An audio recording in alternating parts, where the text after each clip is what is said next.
চলে এসেছি আমার স্নেহের আদরের ছাত্রছাত্রীদের নিয়ে।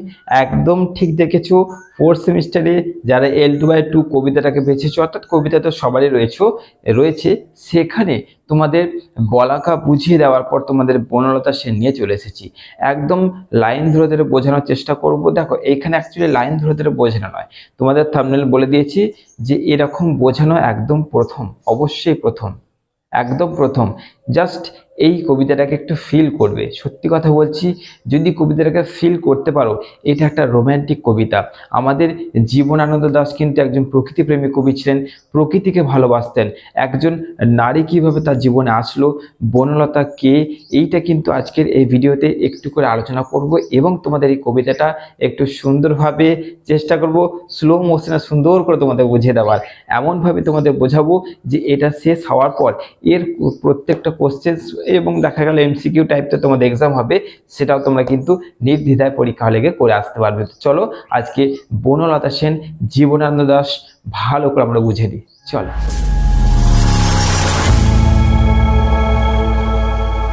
বনলতা সেন আমাদের প্রকৃতিপ্রেমী জীবনানন্দ দাশ কিন্তু লিখেছেন। বনলতা সেনটা কে, এইটা কিন্তু এখন একটা তর্কের মধ্যে রয়ে গেছে। একটা গল্প কথিত রয়েছে যে ট্রেনে করে যাচ্ছিলেন আমাদের কবি, একদিন ট্রেনে করে কোথাও একটা যাচ্ছিলেন। তো যেখানে যাচ্ছিলেন সেটা নাটোর বলে একটা স্টেশন আছে, সেটাকে কিন্তু পেরোতে হতো। অর্থাৎ নাটোর স্টেশনের ওপর দিয়ে কিন্তু ওনাকে ওই জায়গায় যেতে হতো। তো যখন নাটোর স্টেশনে ট্রেনটা থামলো, সেই নাটোর স্টেশনে কিন্তু আমাদের বনলতা সেন একজন মানে ভদ্রলোকের সঙ্গে ট্রেনে উঠলেন। এবার ভদ্রলোকের সঙ্গে যখন ট্রেনে উঠলেন, ট্রেনে যেতে যেতে যেতে যেতে মানে জীবনানন্দ দাশের সামনেই কিন্তু বসেছিলেন, অর্থাৎ কবির সামনেই কিন্তু আমাদের বনলতা সেন বসেছিল।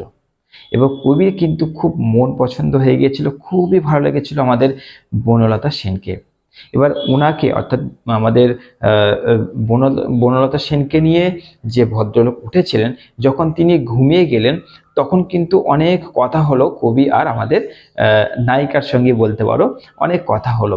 এবার যখন একটা স্টেশনে তারা নেমে যাচ্ছে, তখন কিন্তু কবির মনটা একদম উদাস হয়ে গেছিল। তারপর থেকে ধরা যায় তিনি এই কবিতাটা লিখেছেন।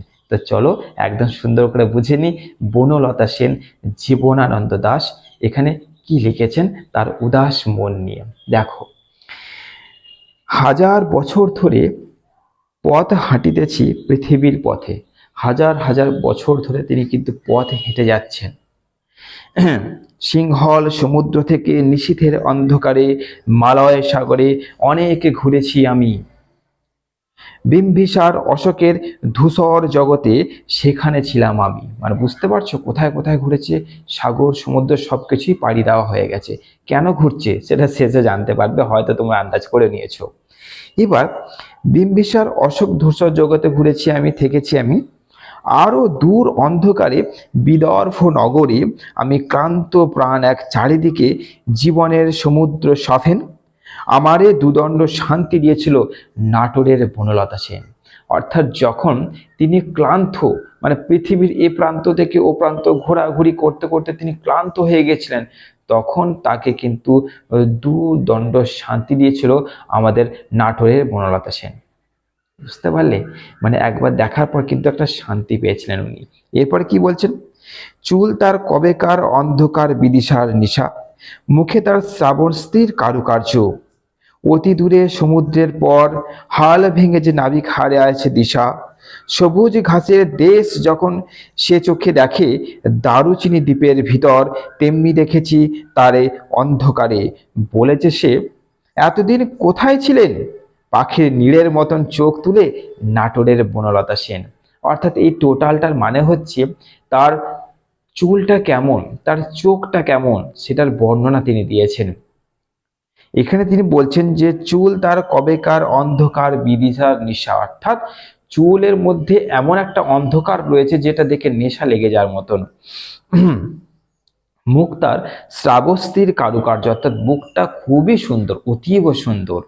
এবার এখানে বলছে অতি দূরে সমুদ্রের পর হাল ভেঙে যে নাবিক হারায় আছে দিশা, অর্থাৎ সমুদ্রের পরে একটা নাবিক যদি তার দিশা হারিয়ে ফেলে, সবুজ ঘাসের দেশ যখন সে চোখে দেখে দারুচিনির দ্বীপের ভিতর, তেমনি দেখেছি তার অন্ধকারে, অর্থাৎ অন্ধকারে বনলতাকে ঠিক সেরকমই দেখেছে, যেমন দারুচিনি দ্বীপের ভিতর মানে বুঝতে পারছো যে এখানে বলছে সবুজ ঘাসের দেশ যখন আমি দারুচিনি দ্বীপের মধ্যে দেখতে পাচ্ছি, ঠিক সেরকম কিন্তু আমি অন্ধকারে বনলতা সেনকেও দেখতে পেয়েছি। এবার এখানটা কি বলেছে, এবার বনলতা সেন কবিকে বলছে এতদিন কোথায় ছিলেন, চোখটা এরকম করে তুললো, দিয়ে কবির দিকে তাকিয়ে কথাটা কিন্তু বলেছিল। বুঝতে পারলে কথাটা কি হলো? আচ্ছা, এরপরে সমস্ত দিনের শেষের শিশিরের শব্দের মতন সন্ধ্যা আসে, অর্থাৎ দিন যখন পেরিয়ে যাচ্ছে এবার তো সন্ধে আসবে। সন্ধ্যের বর্ণনা ভালো করে তোমরা কিন্তু শোনো।